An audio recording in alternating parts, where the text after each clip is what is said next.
Gentlemen, kansube muli bulungi bampita Alpha and Pickup Artist. Video eyo gyolaba eri mu kuzanyaawo ya musajja extremely dangerous. Musajja akyemanyi oba gang member oba kiki simanyi bulungi nnyo, naye nga video eyo egenze viral nnyo ku internet bw'oba ng'ogoberera ensonga ezigenda mu maaso mu ggwanga lya America oba mu mawanga aga Europe. Video eyo ebadde viral nnyo ebbanga eriyise emabega. Omwami oyo bamututte mu kkooti, bamukwata, bamuyita Wade Wilson, myaka 30, yagenda natta abawala babiri. Bwatta abawala babiri, story okuwa ku background story y'omuvubuka ono, yatta abawala babiri, omu supposedly girlfriend we bwe yali naye bwe yamuyita n'amuzza ewaka okusinziira ku taata we nga bwe yayogedde mu kkooti ng'awa obujulizi. Yamuyita n'amuzza ewaka, bw'amala okubaako kyamukoze mulaba agenda mu kwebaka n'amukwata n'amutuga n'amuttirawo. Then n'anoonya omulambo gy'ayinza ogukweka, yali ayagala guteeka mu trunka ye mabega naye n'atasobola kuguteekayo, so n'adduka n'emmotoka y'omukazi n'agenda ku street ng'agenda ayagala okudduka. Mu kwagala okudduka yaggwa ku mwala ate ow'okubiri. Olunaku lwe lumu, ekiro kye kimu, almost mu budde bwe bumu, ate yaggwa ku mwala ow'okubiri gwe yasanga ku kkubo. N'agezaako okulaba nti amukwana era n'amukwana n'amuteeka mu mmotoka. Amangu ago n'akwata omuwala ono ow'okubiri naye n'amutuga n'amuttirawo, n'anoonya gye yamukasuka n'amukasuka eyo. Kati video eno ekigindesezza nti tugenda kuggyamu ebintu bibiri, mulimu emiramu ebiri. Ogusooka tugenda kunnyonnyola body language, ekyokubiri ngenda kunnyonnyola ekintu bulijjo kye nkunnyonnyolako, abakazi lwaki bali nnyo attracted ku bagayizi bwe bati. Bw'olaba mu video eyo abantu b'experts nga bwe nkugambye, b'experts abamenyaamenya body language bagikoze bangi, era ebiseera ebisinga osobola okwesanga nti bye ngenda okugamba ebigenda kwawukanako nnyo nabyabali bakugambye oba ng'obadde ogirabyeko, kubanga tobadde tunalaba expert yenna akoze ku video eno body language breaking it down non-verbals eziri mu video eno behavior, then ojja kusangamu ebipya byobadde tomanyi. Bw'oba ng'obadde walabyeko ku ndala era oyinza okusangamu ebintu by'osobola okulaba era still n'otegeera newengera okutegeera. Muyinza okuba mu cues zenyinza okuskipinga oba zenyinza obutalaba, oba muyinza okuba mu bali ze bataalabye nga nsobodde okuziraba. So bwe tuba nga tukola analysis ku body language oba ku non-verbals, waliwo ebintu bingi byetutunuulira. Tutunuulira concept, tutunuulira situation, tutunuulira kwegamba embeera ddiwe kizze kitya. Waliwo clusters z'ebintu byetutunuulira okusobola okutegeera situation weyimiridde. Bw'olaba video eyo olaba guy ali calm, ali confident, era bw'otunuulira nga bw'otunuulira omusajja ono olabira ddala omusajja ali extremely confident. Omusajja atudde ng'alinize back, alaga nti ali relaxed, tewali yadde kyagenda mu maaso n'okutya, tewali kimutiisizza. Situation erabikira ddala nti omusajja ono ali confident okusinziira nti agenda ku kibonerezo kya kuttibwa nga bw'ogenda okuwulira. Njagala kusooka kuzannyako akaklipu akasookera ddala osobole okubeera ng'owulira kigenda mu maaso wano eno, then tusooke tulabe nga tutandika n'okumenyaamenya what is really going on here. Bw'oba ng'osobodde okupicking up n'olabamu behavior eri unusual oba n'olabamu cues z'otegedde, still era osobola okugamba n'okumentinga down. Oyinza okuba muzinsirabye era osobola okumentinga down. Bw'oba ng'omanyi ku body language oba non-verbals osobola still okwogera n'oŋŋamba mu comment section wansi, naawe n'obaako ky'oyogera oba ky'otuwabula oba ky'otujjukiza kyetutalabye oba kyetuskiping. Otandike ne video eno butereevu osobole okuba ng'ogiraba.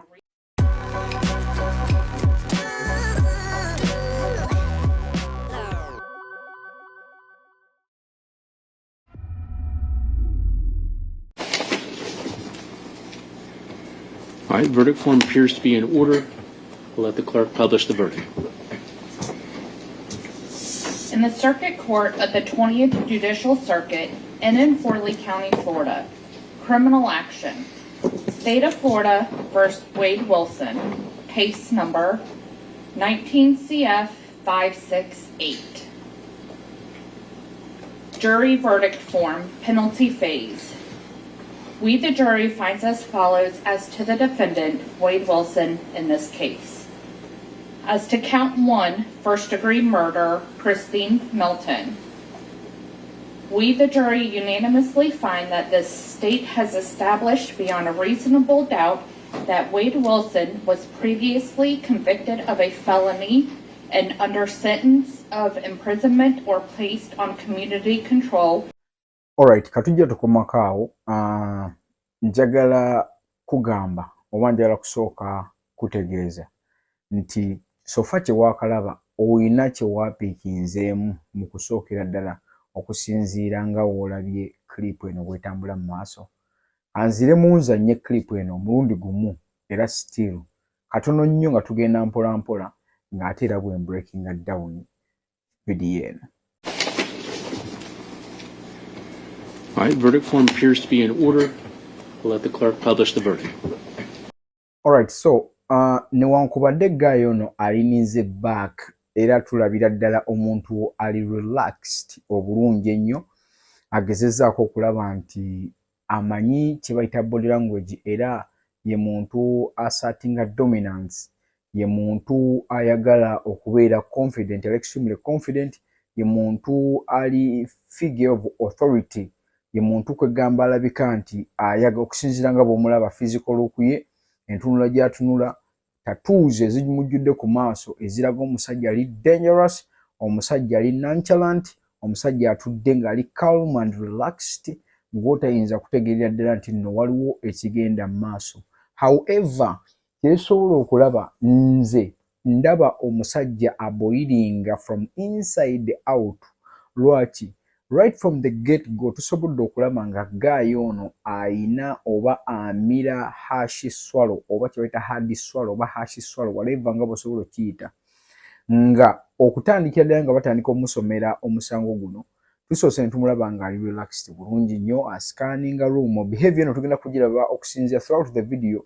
Video eno yadde mpanvu ya dakika 12 naye almost entire video yonna eraga behavior yemu ey'okuscanninga room ey'okubeera nti alina hash swallows, you know, n'ebirala bye tugenda okubreakinga down. So kati okusookera ddala njagala olabe hash swallow gye mbeera nkugambako eyo hash swallow right there. Omuntu bw'aba ng'amira amangota, mu Luganda tugayita mangota.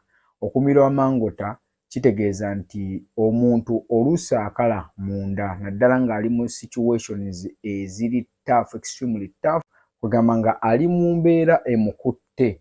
Okumira amangota ze zimu ku behavior omuntu z'ayolesa singa obeera ng'okwatibwa wakati mu situation ekalubye. Omubiri gwe gureactinga munda era ogetinga dry, emimiro gyo gikala nnyo, gikalambala. Abasinga obungi batuuya n'engalo, bino n'atuuyana mu ngalo, abatandika okufigitinga, balala bakola buli kimu nga bw'omanyi nti omuntu ng'akwatibwa mu situation eri critical.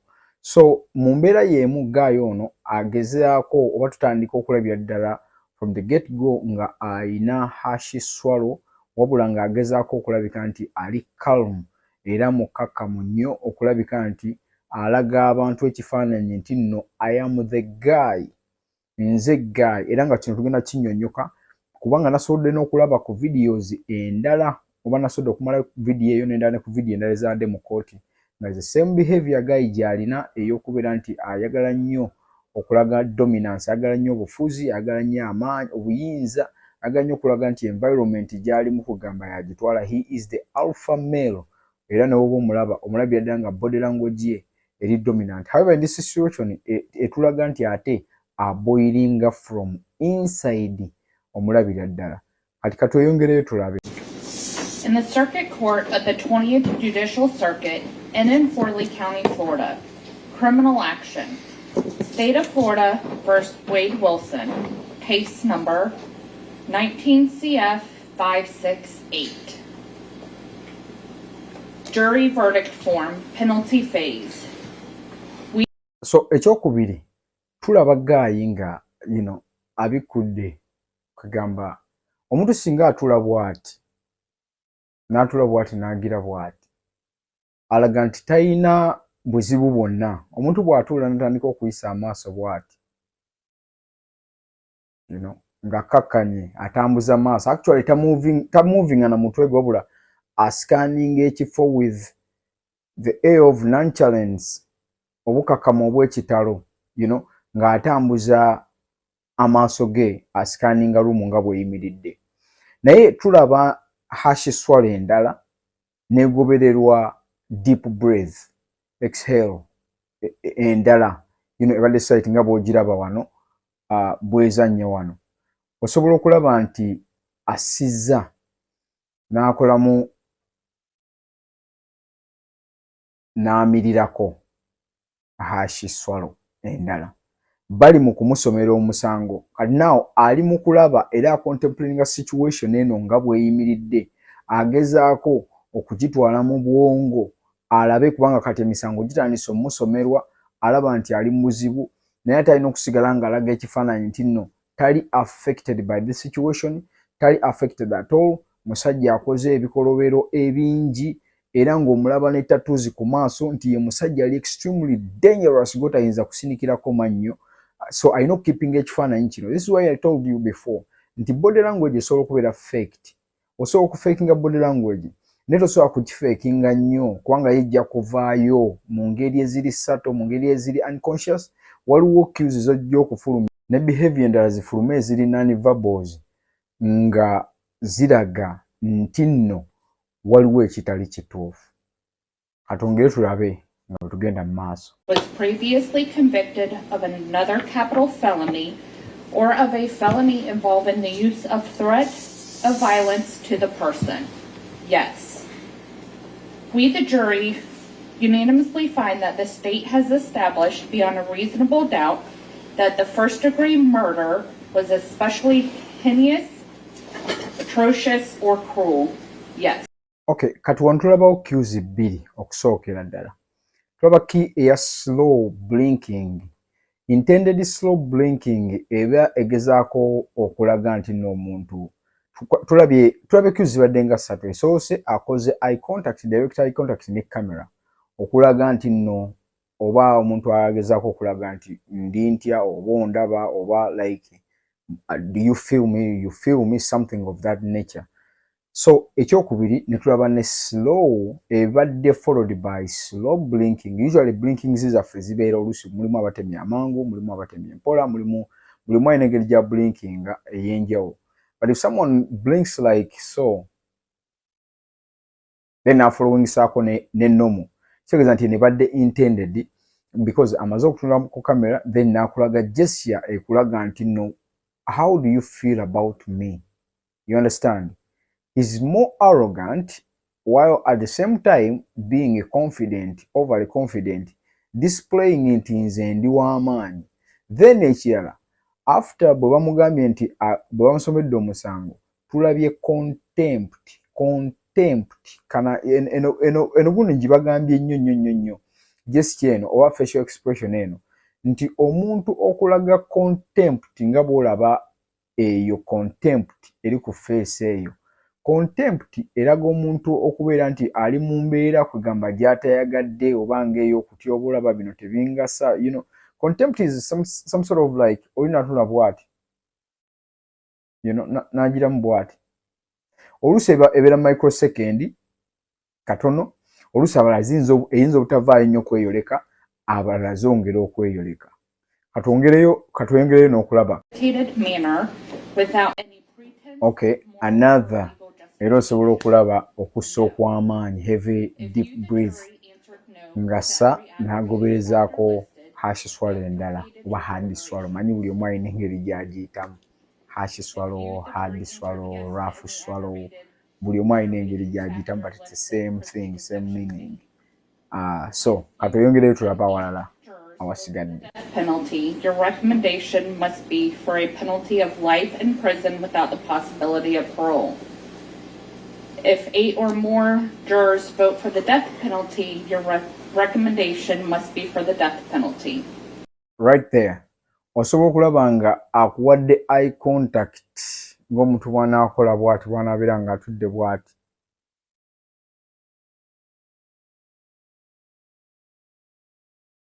Okitegedde ndowooza.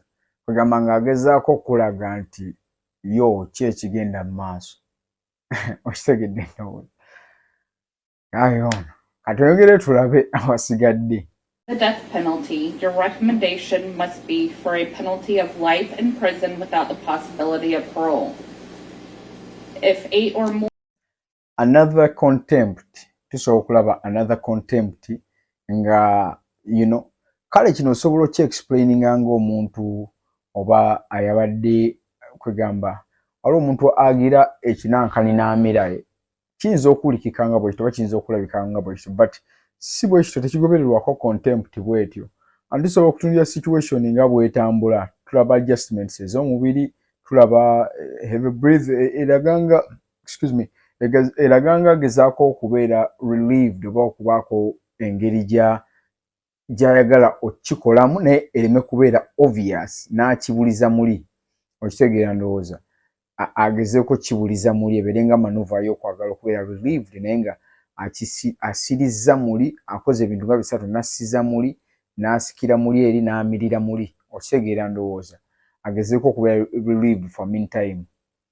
Katweyongereyo. Death penalty, your recommendation must be for the death penalty. We, the jury, unanimously found the state proved one or more aggravating factors.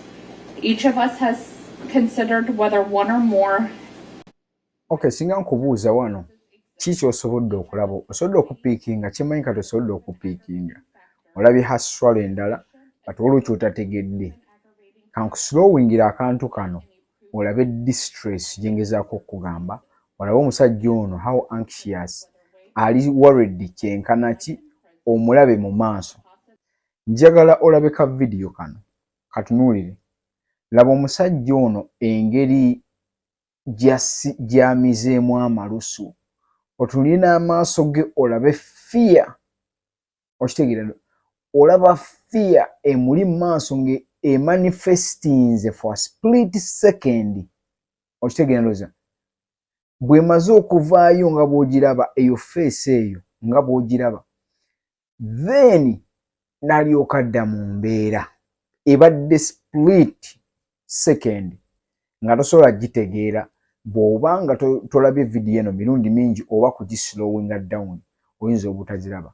Now these are the micro expressions zetwogerako nti waliwo micro expressions ezijja ne ziyitawo nga tosobodde kuziraba ebiseera ebisinga kyenvudde natandise nga nkugamba nti wayinza okuba experts abaazirabe again siri non-verbal expert siri expert just claiming okubeera expert mu body language but manyi body language manyi ekyo kyemmanyi nsobola okutwala obudde oli singa nsuggestingira video n'agimpa I can break it down because nina credibility a breaking nina knowledge about non-verbals about kinesics nsobola okutegeeza kine nga siri expert again nsobola okutegeeza but nsobola okukwata video n'enjanalyzinga oluusi nembaamu byembuuse naye nga ebiseera ebisinga almost 90% oba 95% nja kubeera correct ne gesture oba posture oba behavior gyemba ndabye mu gundi mu vidiyo eyo. So katweyongereyo n'okutunuulira vidiyo eyo. Diane Ruiz. We, the jury, unanimously find that the state has established beyond a reasonable doubt the existence of aggravating factors. We, the jury, unanimously find that the state has established beyond a reasonable doubt that Wade Wilson was previously convicted of a felony and under sentence of imprisonment or placed on community control or on felony probation. Yes. We, the jury, unanimously find that the state has established beyond a reasonable doubt. Olaba prolonged eye contact. Ogiraba nga akututunuulidde n'atulaga embeera ye nga bw'eri ey'obukkakkamu bwe. Then nebubeera followed by the same behavior ey'okumira amangota n'okussa ekikkoowe. Okitegeera ndowooza. Alaga nga atayagala kubeera nga akooye abikooye alaga nga bitamu affectinga alaga nga let's just get over with. Let's just get this over with. Like, mpulira njikooye njagala kukivaamu alaga naye nga atagezaako okukuuma obukkakkamu olwensonga nti alina ekifaananyi kyayagala okukuuma eri abantu abalabi oba banaamulaba probably oba ayinza okuba ayagala kuleka record or something because okusinziira kwe bannyonnyodde kitawe bwe yannyonnyodde I don't know tukiripo etujja gizannyako akatono nga tumaliriza wano katweyongereyo. County, Florida, 4-person, 234. Does anybody want the jurors to be polled? Yes, please. Okay.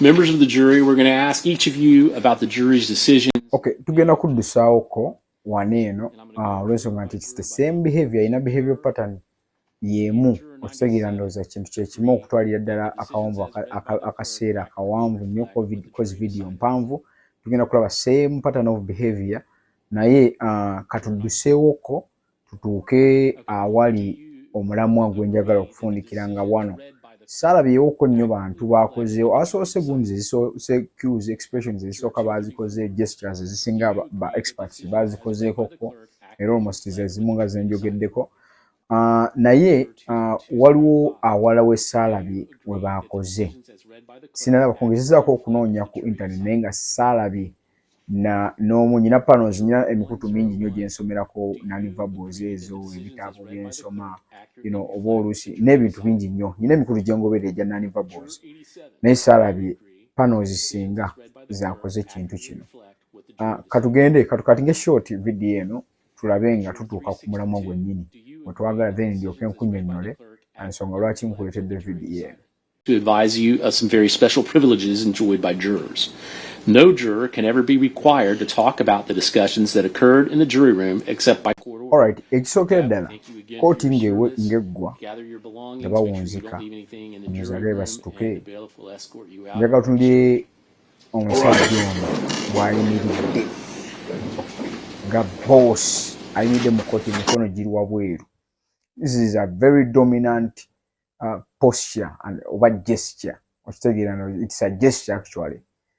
Okuteeka emikono emabega okuteeka emikono bwoti because usually tuyina gestures eziraga dominance ebiseera ebisinga naddala ng'emikono gitadde mu gundi mu nsawo emikono tebagipakira mu nsawo gimalirayo either ogenda kuteekayo thumbs zino endala zibeere bweru or ogenda kuteekayoko zino then thumbs zibeere nga ziri wabweru wezira obanga oyambadde obanga okwata mu nsawo thumb ekibatu kino ekibega ekinankani kino ekigalo kiteekeddwa kubeera wabweru nga kifulumye emikono tebagipakira mu nsawo gyonna bati either ogenda kukola bwoti zino zibeere wabweru or ogenda kukola nga aliwo olumu olufulumye. It's a dominant gesture okitegeera ndowooza tuyongereko tulaba ate awaddako. Alright, before nga tetunatuuka ku money spread laba sokola money spread eyo sokola waatudde that posture is called money spread omuntu aclaiminga more space okitegeera ndowooza oli asobola ogikozesa amagulu n'aclaiminga more space oba oli asobola okutuula bw'ati n'awanika omukono eri oba oluusi okuteeka eno omukono n'aclaiminga more space but usually money spread ebeera oli bw'oyogera ku money spread yategeera okubikula amagulu n'oclaiminga more space. It is a dominant, very dominant gesture omuntu rather posture omuntu ng'agezezzaako oclaiminga space territory okitegeera ndowooza the alpha is seated like alpha the alpha male okitegeera ndowooza. So before this tulabyewo unease tulabyewo some sort of like pacing a slight pacing ada pacing nga bw'agiramu ne ku lugalo kati nnyo okunyenya. It's like alinga ayagala okugenda oba alinga atali comfortable bulungi ayagala okufuluma amangu kigwe akimale mangu. That's what we see but katukontinuinge n'okulaba tulabe ki ekiddako ekigenda otukakasa kino kyenkugamba kituufu oba si kituufu.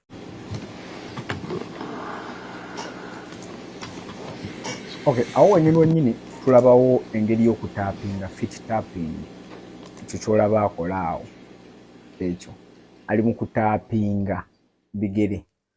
Now kino kitegeeza ki bw'oba ng'osomye body language bakugamba ba nonverbals okutaapinga ebigere usually ebiseera ebisinga behavior ebeera eri uncomfortable ebeera nga fidgeting kwegamba ebeera fidgeting behavior okitegeera ndoza ebeegezaako okulaga omuntu nti abadde nervous oba oba olusinza okubeera excitement oba olusinza okubeera nervousness ng'alina engeri gyagezaako kifulumya naye nga tayagala kiraga nga bonna olaba oli bw'anaaba atudde awo n'abaako ekikolwa kyakolebwa self-soothing oba okuluma enjala oba oluusi okubaako ebintu byakola gestures okitegeera ndowooza eziraga nti nno fidgetinga usually abamu giyinza okubeera mikono bayinza okubaako akantu kakola fidgeting ezigira abalala bayinza okukwata mu mutwe bw'ati n'akwata mu mutwe n'agira bw'ati yo fidgeting olaga nti nno oli mu situation enzibu oba enkalubo okitegeera kyekiri ekyasoose kye twalabye kyeyabadde apeesinga nga bw'agira n'akagalo bw'ati it was fidgeting so katulabe wano awasembayo.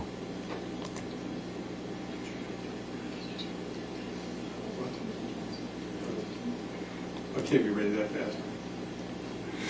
How about on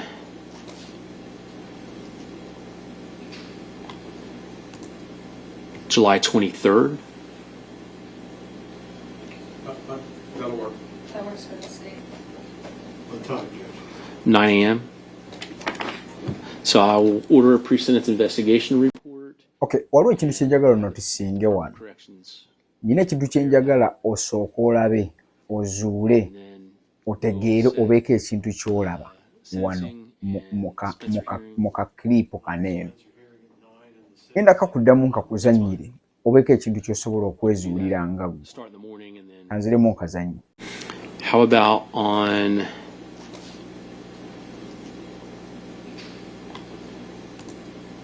July 23rd? Okay, oyina unusual behavior gy'olaba. Oyina ekintu kyonna ky'osobola okunotisinga mu kakiriipo ako. Kubanga nze nnyina kyendaba. July Ndaba 23rd. gaayi nga this time awa attention omulamuzi. How about Awuli on omulamuzi ki because bamulaga olunaku lwagenda okudda bbanga kirigira bigenda kubeera bitya bambuulira nga July bigenda okubeera. 23rd?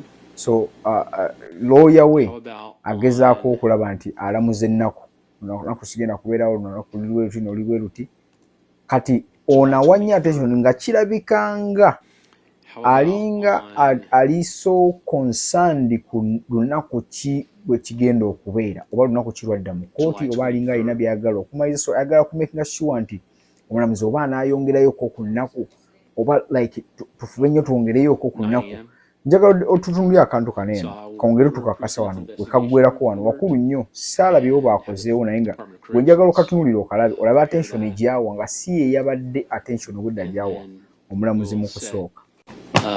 sentencing and Spencer hearing? I want the Spencer hearing at 9 and the sentencing at 1. That's fine. We can do that. Start in the morning and then recess until the afternoon. So Okay. I'll give you all day on Omulamuzi Tuesday. abuuza how about 23rd on at 9 a.m. n'apoozingamuko kati ono yeefudde nga atakiwadde attention namala natulayooko ku liiso awulire ki omulamuzi lunaku ki lwagenda okugaba walumu wadde onaddamu n'akyusa eri looya we alabe agenda confirminga there's something really going on here kisisobola kutegeera because a guy ayinza okuba alina kyakonsiringa but date eno meeting ennaku zino zamuwa ziri ali so concerned olaba nga azitutte ng'ekikulu era attention gyaziwa y'amaanyi oba wapulaninga biki owa something I don't know but nkulu nnyo gy'ali kyensobola okugamba katoyongereyo tulabe. What time, Judge? 9 a.m.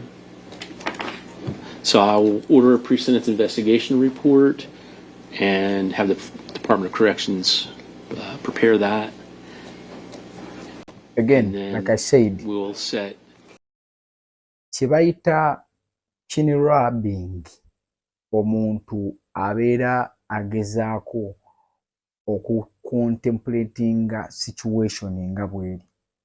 Chin-rubbing kitegeeza nti omuntu singa abeera mu situation yonna agamba oba katugeze alina situation gy'alimu ng'agezaako either oba baako decision gyakola oba okulaba embeera nga bw'eyimiridde ebiseera ebisinga omuntu akwata kalevu bw'ati n'akaweweetako ayinza okuba nga alina kyalowoozaako. Let's say for example, singa kibeera mu business setting. Mu business setting omuntu aba agezaako kulowooza ku information gye bamuwa. Singa tuba ne board nga board etudde olina akola mu bwati. Ayinza okuba alowooza oba ngenda kukola ntya kati oba kino tugenda kikola ng'alina kyalowoozaamu. Okitegeera ndowooza. Ate singa kibeera mu situation nga normal, just embeera eya bulijjo oba casual conversation, ebiseera ebisinga tuyinza okugamba nti omuntu alina kyalowoozaako usually, oba ali mu thoughts oba ebirowoozo bye bigenze. Oyinza okubeera awo ng'ebirowoozo bigenze n'okolamu bw'oti olowooza. Kati mu situation yo n'omwami gy'alimu agezaako contemplating situation gy'alimu n'okulaba obunene bwayo. Ensonga lwaki walabye tap fitting wali emabegera previously katono nnyo 2 seconds ago lwakuba sagimensionize, naye wabaddewo okeera fit tapping wansi ng'atappinga, then kyetuzzeeko okulaba nga arabinga akalevu, then n'afollowing ne slow movement. Ondaba ng'alinga abagamba okitegeera. Atumalirize vidiyo eno muganda wange. So I'll give you all day on Tuesday, July 23rd, beginning at 9 a.m. Okitegedde. I'll give you all day on Tuesday, essaawa bweziti ne bweziti, netulengera ka smack. Kigamba ng'omuntu bw'atunula tulina akamwenyumwenyu ke tulabye ku ttama. I don't know, simanyi nsonga ki, naye nga osobola okulaba nti face erazimu akamwenyumwenyu okuviira ddala ku kumanya wedda ateekeddwa okumanya ki ekigenda mu maaso. Simanyi kikiddako, but anyways, bwe tutyo tusobodde okubreakinga vidiyo eno, situation eno, nti omuntu asobola okubeera mu situation yonna ng'eri taafu etya n'agezaako okulabika nti ali calm, neyeekuuma, n'akkakkana. Bwe waba nga tewali bo bantu bamanyi, but kizibu nnyo okubeera mu bantu nga bali nayivu nga temuli ategeera bintu bino. Bangi ababimanyi, bangi abasobola okulaba. Ebiseera ebisinga basobola obutakulaba, obutapinga, naye baddamu ne balaba video footage basobola okutegeera situation mwe wabadde. Okitegeera ndowooza. So now ekibuuzo ekikulu, lwaki vidiyo eno tugireese era lwaki njagadde nnyo okuleeta vidiyo eno in the first place? Lwaki sitera nnyo kujampinga ku bintu ng'abantu babyogeddeko nnyo nedda, naye lwaki ndeese vidiyo eno? Ansooke nkuzannyire ka kiripo kano okalabe. Seems to really draw people to true crime, especially women. Vickery focuses on true crime, and specifically a woman's interest in killers like Wade Wilson, who murdered Christine Melton and Diane Ruiz in 2019. Some women have this fascination with the killers themselves.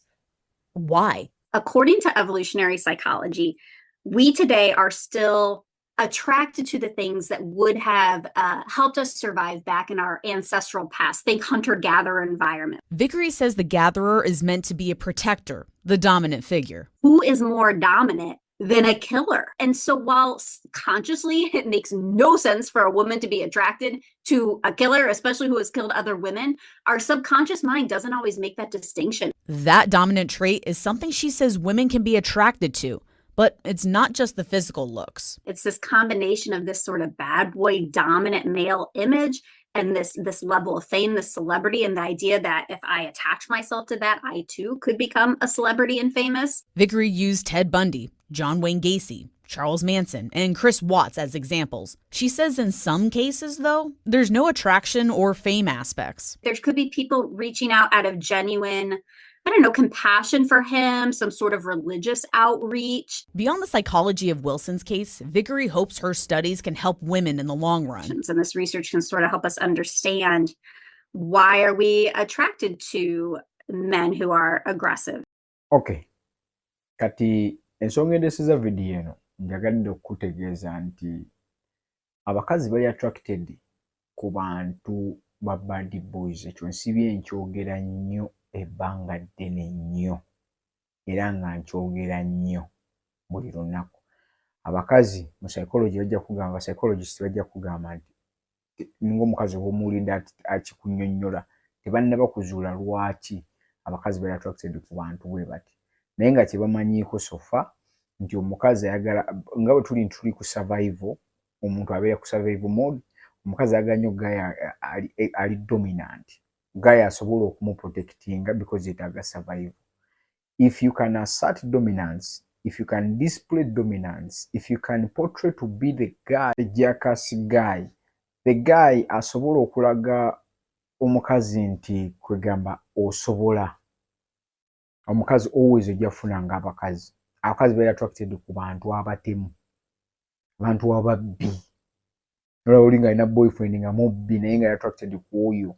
Nola omukazi, abakazi bino ebintu bye nkugamba my brother, mbikugambye ebbanga ddene.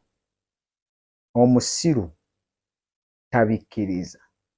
Omusiru yamanyi nti byenjogera nnimba oba nsaaga oba tebiriiyo. Omugezi ajja tuula akole research, awulirize, aggyemu ekyokuyiga akyapulayinge mu life ye. Kubanga mbyogedde ebbanga ddene. Ebbanga ddene. Nakugamba bwe kituuka mu area eno ey'abakyala tewali kye ngenda kukubuulira kibeere nga si kituufu nga tekiriiyo. Nina bingi bye simanyi obviously, but bwe nfulumya ekigambo kye nkugambye kigenda kubeera kituufu ng'era nkikozeko research oba nga nki-experiencinze oba nga ndabye abantu abaki-experiencinze mu life yaabwe. Abakazi tebabeeranga attracted ku ba nice guys. Omukazi abeera attracted ku ggwe ng'oli nice guy lwa ssente omugenda mu providingira oba ogenda kukola oti agenda kujja ng'akwagalako ssente zo kyekyoka. Tewannabaawo kirala nnyo. Ono guy omanyi abakazi baazinye tobamanyi. Omanyi abakazi basse tosobola kubategeera.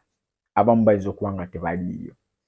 Abantu abamu bakyabuusabuusa sayini gye yasembyeyo nayo nga kooti oba nga baggalawo eno gye yakoze bw'ati. Kwegamba abamu balowooza mbu bagang sayini abadde agamba kukebera fingerprints oba yabadde agamba nti yeeyokka ennamba gye mumanyi kuba kyali ennamba endala. Buli omu alina theory ye gy'agezaako okulaba nti aleeta mu sayini ono gayi gye yakozesezza mu kusembayo ng'afuluma ekkooti. Kampunzike ne ka clip aka gayi ono taata we. Taata we agamba gayi nga good storyteller. Bwe yabadde mu kkooti nga mubuuza ebibuuzo yagambye quote unquote nti guy is a good storyteller. Kinabagamba edda.